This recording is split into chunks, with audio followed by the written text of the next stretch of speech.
Marcador final. Termina el partido y el jugador abandona la cancha. En los vestidores se desnuda de la gloria o la vergüenza con que lo visten los aficionados, y en las lesiones y el cansancio queda expuesta su fragilidad de hombre. La juventud se le escapa de las piernas día con día, y con ella la fama y el sustento. La inmortalidad de la memoria parece estar a unos goles de distancia. Hoy vive entre los hombres como un dios, pero el balón rueda como el peñasco de Sísifo y solo puede tocarlo con los ojos desde la pavorosa soledad de esta banca. No hay mayor angustia ni alegría que jugar sin esperanza y resignarse al anonimato. El poeta entra a la página en blanco como si de una cancha se tratara. Hará con la palabra una gambeta y en el vaivén labiodental del verso de transretórica caracolera: tuya, mía, tenla, te la presto, dámela. Prepara punta y chuta un cañonazo para que todos traguen sus palabras. Qué bonito es lo bonito. No morirá del todo este poeta, pero vivirá sin fama ni sustento. Nadie lo reconoce en el supermercado ni le pide autógrafos en la calle. Su gloria es anónima y solitaria. Y sin embargo, ni uno ni otro está dispuesto a intercambiar la camiseta. Bienvenidas y bienvenidos a otra edición de Voces Bocanova. El día de hoy nos acompaña Julio Mejía III, escritor, poeta, maestro y además un cancerbero de la poesía. Estamos aquí para platicar de poesía y fútbol. ¿Poesía y fútbol? Así es.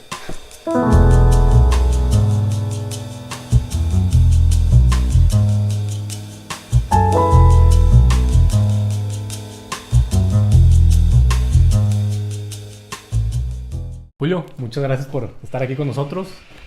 Platícanos un poquito tu último libro, Balón de Oro. ¿Cómo es que esta poesía se encontró en la cancha del fútbol para poder nacer y dar vida a esta obra que estás presentando en tu último libro? Balón de Oro es un libro que se empezó a gestar desde hace como unos 6 años.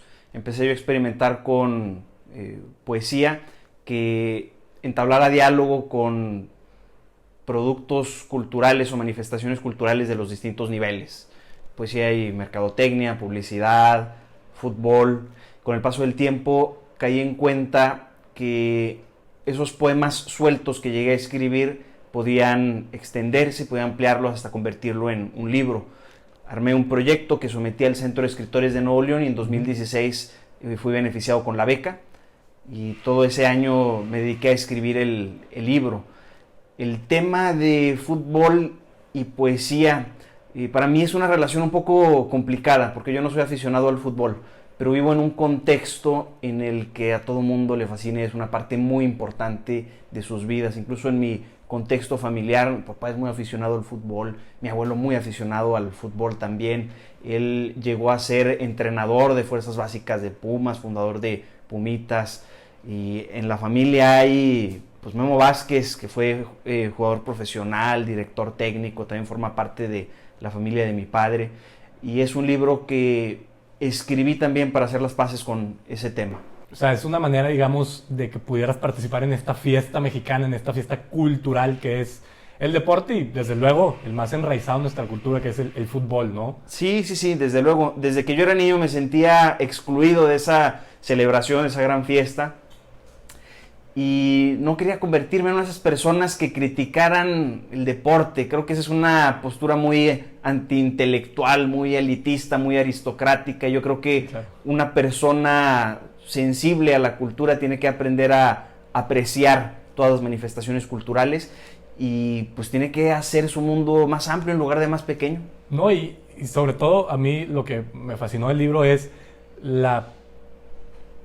el sistema que utilizaste para dividirlo en tres grandes cantos, pudiéramos decirlo, en tres grandes partes que se dividen. Uno es crónica, otra es un canto a los héroes. Sí. Piojo Herrera, Cuauhtémoc Blanco, Hugo Sánchez, Higuita. ¿Qué sentías tú cuando, al ser, digamos, un externo del fútbol, cuando leías, cómo te documentaste todo esto? ¿O fue meramente a través de la observación cultural? No, pues fue todo un proceso de investigación. En realidad, para mí la escritura siempre es un proceso de investigación. Para escribir un poema tengo que tener un montón de libros a mi disposición, un montón de pestañas del explorador del internet. Y para conformar un 11 ideal, pues consulté con varias personas de que me recomendaran cuáles jugadores tenía que echarle un vistazo. Busqué listados de comentaristas y críticos profesionales sobre los 11 jugadores mexicanos más importantes. Y un detalle que era también importante para mí, no escoger solo 11 jugadores sobresalientes, sino construir una alineación que tuviera su propia lógica. Entonces, el director técnico que yo escogí para esta hipotética selección poética del balompié mexicano, pues el director técnico sería Ricardo Antonio Lavolpe. Y el sistema de dirección de Ricardo Antonio Lavolpe establece que su alineación va a tener 4 en la defensa, 3 en medio campo, 3 en la delantera. Y dije, bueno, pues vamos a utilizar ese sistema. Y me puse a investigar y escogí personajes tan remotos, tan lejanos como puede ser Horacio Casarín, el Jamaicón Villegas, y pues grandes ídolos de los 90 como Hugo Sánchez, Jorge Campos, y jugadores que un poco más recientes como Rafa Márquez. Porque sobre todo traes mucho eso, esa melancolía, esa añoranza de lo perdido, de los héroes que fueron, este sentimiento mexicano del que jugamos como nunca y perdimos como siempre. De hecho, hay un epitafio al final de Balón de Oro que justamente eso canta. ¿Cómo? Es que se me hace a mí fenomenal que hayas rescatado la poesía de toda esa sensación mística que la rodea, de toda esa solemnidad, ¿no? Creemos que la poesía siempre está reducida a unos cuantos versos de Quevedo, del Siglo de Oro. No te me ofendas, yo sé que eres muy fan de Quevedo también. Sí. Y precisamente a eso quiero llegar. ¿Cómo retomaste, cómo pudiste participar en algo que se ha vuelto o que se ha tradicionalmente visto como algo muy solemne, que es la poesía, con algo que se ha visto tan cotidiano, tan banal, que es el fútbol? ¿Qué sentías tú como escritor, por ejemplo, al estar participando de esta manera en tu primer libro de poesía que habla o que se puede identificar con un gran público? Pues yo creo que la respuesta a eso se encuentra en la misma tradición de la poesía. Si nos remitimos a la antigüedad, los autores de epigramas escribían poemas de ocasión, en donde podía haber referencias a elementos de la vida cotidiana de la antigua Roma, y donde podían intercalarse momentos de humor. Pienso en Catulo, en Marcial. Cuando pienso yo en el Siglo de Oro, Francisco de Quevedo es mi adoración, Sor Juana Inés de la Cruz también, y de ellos solemos identificar a los poetas solemnes, los poetas intelectuales, los grandes humanistas, pero también eran grandes humoristas. Observaban la realidad cotidiana y a partir de allí escribían poemas, composiciones ligeras, jocosas. Quevedo pues tiene una colección amplísima de poesía satírica, burlesca, y Sor Juana Inés de la Cruz, una monja mexicana del siglo XVII, también tienen poemas jocosos, poemas satíricos. Entonces no siento que yo esté como descubriendo el hilo negro, inventando nada, simple y sencillamente me estoy acomodando en esta dimensión de la tradición de la poesía que siempre ha existido. Entonces, pudiéramos aterrizar un poquito que te estás colocando en una contemporaneidad, pero que siempre ha estado ahí, ¿no? Siempre ha existido, simplemente no la hemos querido ver, o al menos la crítica tradicional no la ha querido ver de ese modo, porque como tú dices, Quevedo incluso tiene ahí algunos poemas muy satíricos, colocas uno también, un epígrafo de su báculo. Sí, que ese es un poema que a mí me encanta, es un poema sobre Pelé, que narra comerciales para Pfizer en los 90s, creo. Hay unos comerciales de Pelé va por la cancha y dice, está promocionando el Viagra, y dice, consulte a su médico, yo lo haría. Y eso a mí me daba muchísima risa, o sea, Pelé como esta figura de la potencia viril futbolística, anunciando públicamente la impotencia, la disfunción eréctil, y toma un epígrafe de Francisco de Quevedo, uno de los poemas precisamente más filosóficos, que termina diciendo, mi báculo más corvo y menos fuerte. Digo, pues es una imagen de la impotencia, tenemos ahí la imagen fálica, el símbolo fálico incluso, y pues me interesa hacer ese tipo de diálogos, elevar lo bajo, lo cotidiano del fútbol, y ya lo que está solemnizado, vamos a agarrar a Sor Juana Quevedo, a Octavio Paz, y vamos a traerlos a ras de cancha. Y creo que esa es una manera también en la que podamos participar todos en esta poesía, en este juego, en este deporte que se ha vuelto algo más que una simple manifestación cultural. ¿El arte sin humor puede existir o forzosamente lo tenemos que ver de alguna manera? O más bien, tendremos que tener la capacidad para reírnos de nosotros mismos, sí o sí, o hay algunos temas que pudieran, a tu parecer, dejarse como algo místico, porque a mí, o la impresión que nos da a varios lectores es, pues es que Julio toma algo tan banal, lo eleva también a un nivel un poquito más místico, pero no deja de reírse al final de cuentas, no deja de tener ese humor de la poesía.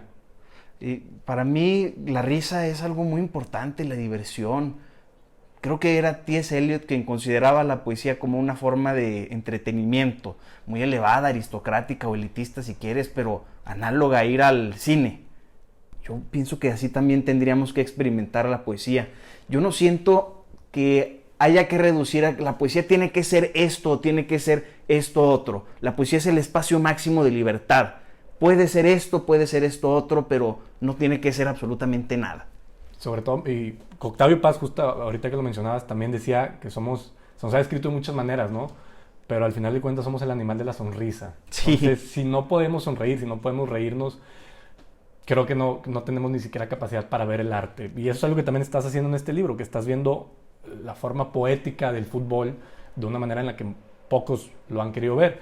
Y pocos intelectuales, porque siempre se ha querido ver o acaparar a la cultura como algo muy exclusivo, sí. Alta cultura, baja cultura. ¿Qué piensas un poquito de esto?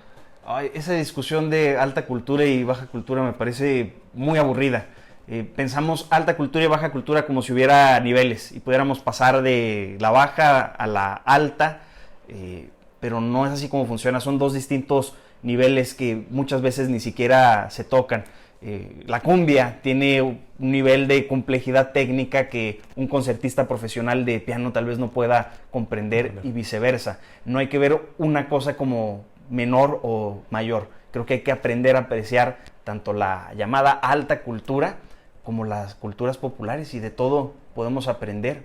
Una de mis intenciones personales al escribir el libro era construir un puente de palabras. Creo que eso lo dice Benedetti en un poema muy cursi. Construir una especie de puente por medio de la poesía para que yo pudiera acceder al fútbol.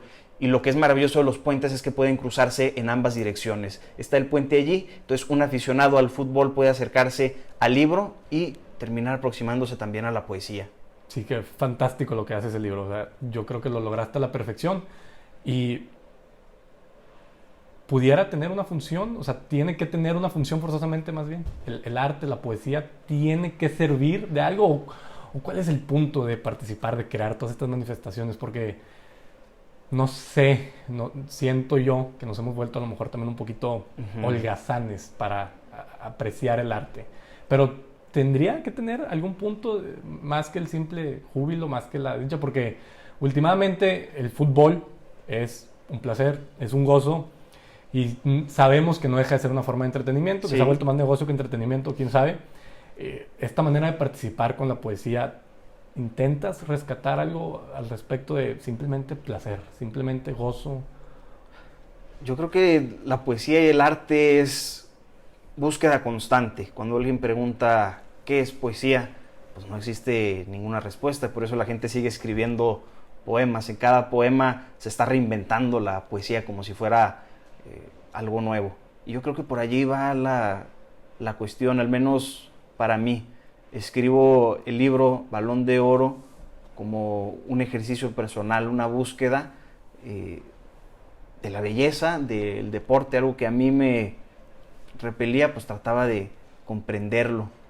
Yo creo que allí tiene que estar, es una búsqueda, hay que buscarnos a nosotros mismos, hay que buscar al otro, y el otro es lo más esencial, lo más fundamental, hay que salir del ensimismamiento. ¿Y qué otro encontró Julio Mejía en Balón de Oro?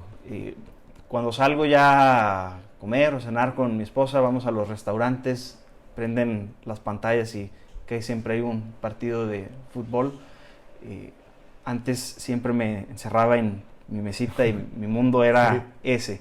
Y luego de repente veo que se están prendiendo las pantallas, es como si mi mundo estuviera también ampliándose al mismo tiempo. Y de repente hay jugadores que ya tienen nombre, tienen personas, están las imágenes de la afición y ya veo personas en quien puedo reconocerme en ese mismo entusiasmo. no al mismo entusiasmo por el deporte, pero ellos participan en un entusiasmo en sus cosas y yo participo en un entusiasmo en las mías. Desde otra perspectiva, ¿no? Sí. Que no dejan de complementarse unas a Así otras. es. Al final de cuentas necesitamos de ese historicismo que también rescatas un poquito en el libro y necesitamos también de un poquito de esa inocencia de gozar. Sí.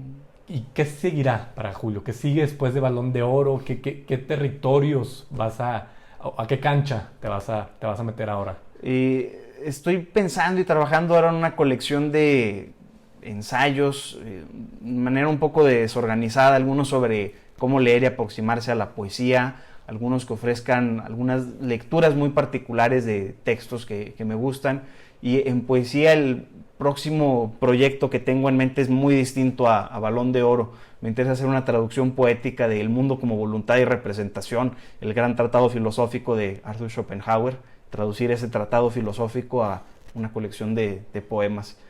Por lo mismo que me interesa dialogar con los distintos niveles de cultura. Vamos de fútbol a Arthur Schopenhauer y luego, pues, quién sabe. Sí, pues una habilidad que solo Tomás Boy tenía en la cancha. A lo mejor solo tú podrás hacer esa transición, Bueno. sin lugar a dudas. No. Yo creo que hay muchísima gente que puede ir de una cancha a otra sin tanta dificultad. Sin perderse en el camino. Sí. Y un poquito de lo que mencionabas, de esta manera, de este otro que encontró Julio Mejía, ¿cómo podemos o qué le recomendarías a las personas que se comiencen a interesar en la poesía, que se comiencen a interesar en esto, pero lo siguen viendo como algo pesado, como algo, una barrera, que tú, pues en Balón de Oro ya enseñaste que es algo que está en todas partes, es nada más saber apreciarla y saber agarrar un libro como quería Borges, como una dicha, un júbilo, un placer? ¿Qué consejo les darías?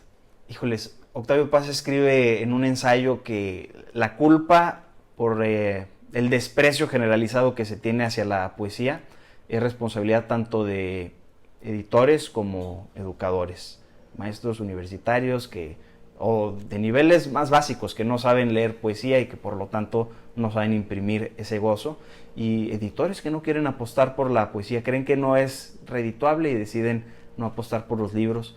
Yo le diría a los lectores o a la gente interesada, acérquense a algún lector, a su lector de confianza y que les recomiende lecturas, y creo que es importante acercarnos no a los clásicos, o al menos no en primera instancia, sino a la producción contemporánea, los que están hablando en el lenguaje que nosotros conocemos, los que hablan de los temas que a nosotros nos son cercanos. Yo creo que esa es la puerta de acceso más adecuada a la poesía.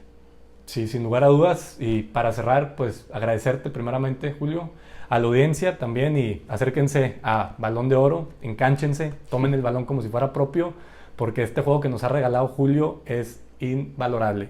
Es Ediciones Atrasalante, lo pueden conseguir en línea, y muchas gracias por sintonizar Voces Bocanova. Muchísimas gracias por la invitación. Nos veremos pronto. Así será. La Güera del Tec. Tercera jornada del torneo bicentenario. Monterrey, Nuevo León. 30 de enero del 2010. Estadio Tecnológico. Junco de la Vega esquina con Luis Elizondo. Rayados de Monterrey se enfrenta a la máquina celeste del Cruz Azul. Fast forward al minuto 72. Aldo de Nigris la peina, un estilista profesional en la cancha. Darío Carreño la recibe como regalo de Navidad y dispara a pesar de las consecuencias. Jesús Corona no alcanza a detenerla y la fanaticada victoria un marcador que señala un 2-0 a favor del equipo local. La tribuna se convierte en gritos y en el sonido de matracas y trompetas que anuncian la aparición de su Venus. La Güera del Tec, Catherine Lee Spencer, 30 años, asistente de cirujano en quirófano, bronceado Copperton tejano, 92, 61, 92, celebra el marcador con sus inmensos goles. Y los hinchas gritan, y los hinchas saltan, y los hinchas toman fotos y cerveza. Los hinchas comprenden por primera vez la verdadera alegría detrás de un gol. Seguridad la sacó del estadio por amenazar la moral pública. Las tetas son ilegales en México. Nadie comprendió que la Güera del Tec mimetizaba el tablero. 2 tetas contundentes como goles y la doble moral con que las vemos, un rotundo 0.